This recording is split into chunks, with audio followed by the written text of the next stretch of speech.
My guest is Dov Waxman. He's a professor at the City University of New York. Welcome to the show, Dov. Thank you. Pleasure to be here. You're a kind of Englishman in America. Yes. And we'll do the Frenchman American version.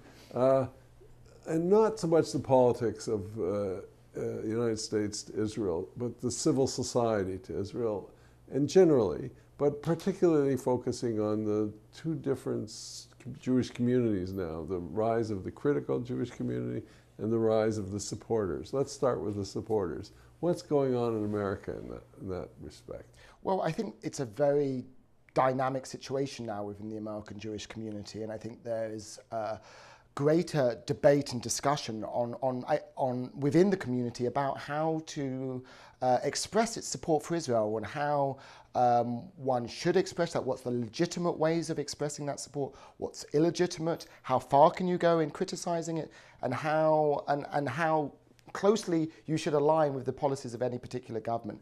And I think, in fact, there's I would say three camps within that. Within the American Jewish community, I suppose two sides on the debate. One who believe that it's the responsibility of Jews in the diaspora to support the policies of Israeli governments, whether they personally disagree with them or not. In public, it's important to maintain that solidarity. And the other camp, which argues that, in fact, true loyalty to Israel and to the Jewish people requires at times public criticism of the policies of a specific Israeli government. But is there really three camps? I would go back to your triumvirate, because I mean, I think I'm loyal to Israel and supportive of Israel, but I feel free to criticize Israel quite openly sometimes. And a lot of academics do it all the time.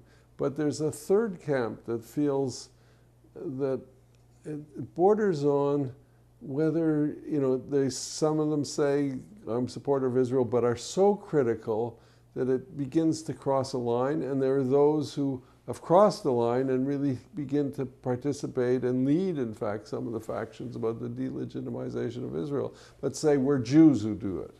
Right. I think it's important to distinguish between what I would call the pro-Israel community and those outside. And there is the line is drawn there, as far as I'm concerned, between those who accept Israel as a Jewish state. Now the question, and that's really what denotes whether those who are inside the pro-Israel community, albeit perhaps very critical members of that community, the kind of left or on the right, and those who are outside that, they may well be Jewish, but they're not in any sense pro-Israel advocates, and they're not coming from the position of supporting Israel as a Jewish and democratic state. So I think fundamentally Zionism, or commitment to Zionism, albeit on the left and the right, defines what the pro-Israel community. Anybody who doesn't agree with that is really outside the camp in that respect. It's a big tent, but it's still a tent. But the people outside the tent, I'd say, have changed, because people who weren't Zionists just stayed away from the Israeli issue. People who are now outside of Zionism have become anti-Zion, not a lot of them, but enough of them to have a significant voice now, who are anti and active and say we're Jewish but we're against Israel. And to some extent that's also within the pro-Israel camp, where people start defining their Jewishness now more independently of Israel, where Israel was the central core of their Judaism ever since 48. That's shifting too, I sense. Now, am I incorrect? Right. I think historically there is the long-term trend is what's often been identified as a kind of distancing or a declining emotional attachment among younger generations of Jews to Israel. So, I mean, the big picture is that is happening.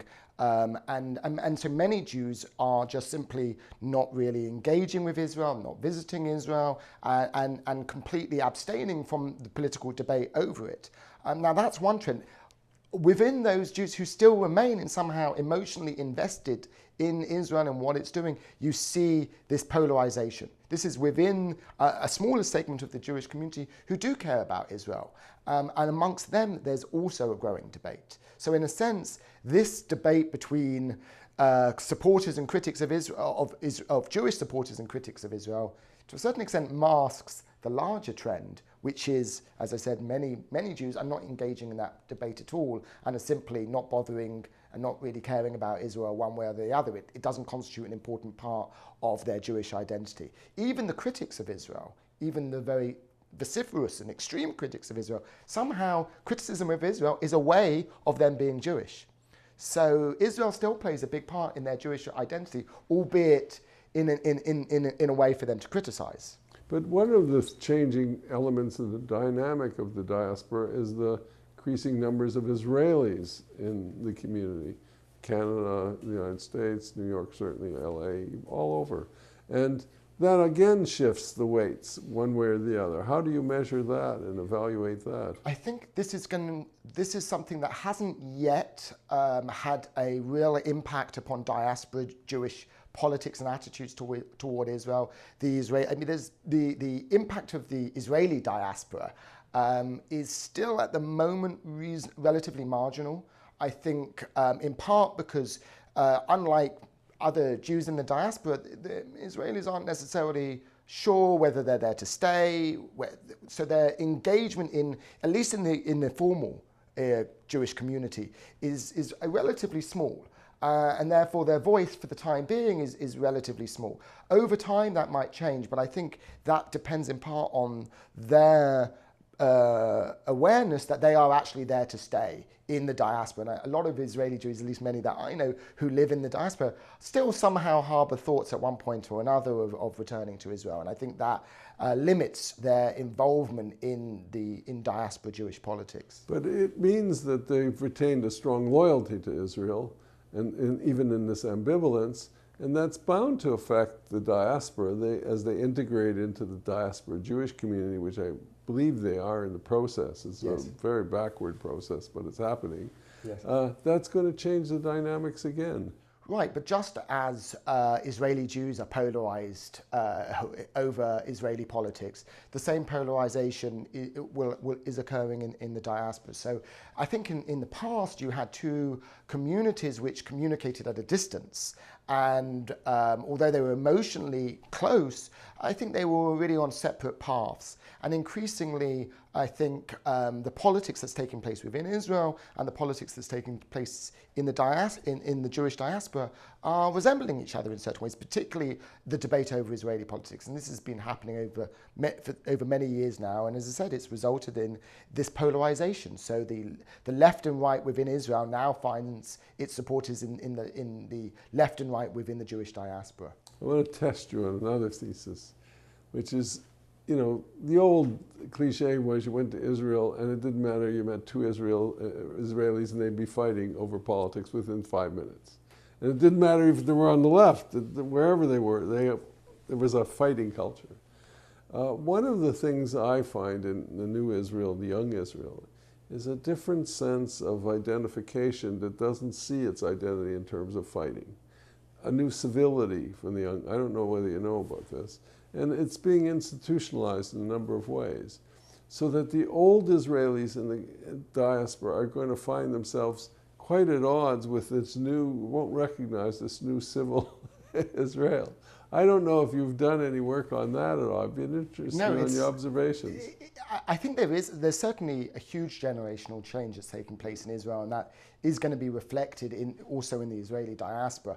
The question is, a lot of the younger generation of Israeli Jews are kind of not all that interested in Israeli politics. They're more interested in their own lives, their own ambitions, and in their economic success and personal fulfillment.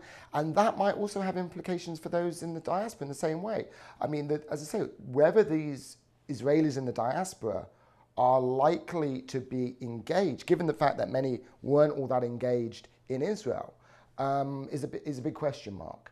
I think in that respect, Israeli Jews are coming to resemble in many ways Jews elsewhere in terms of their prioritizing their own personal goals and ambitions, whatever they may be, over kind of collective dreams of some sort.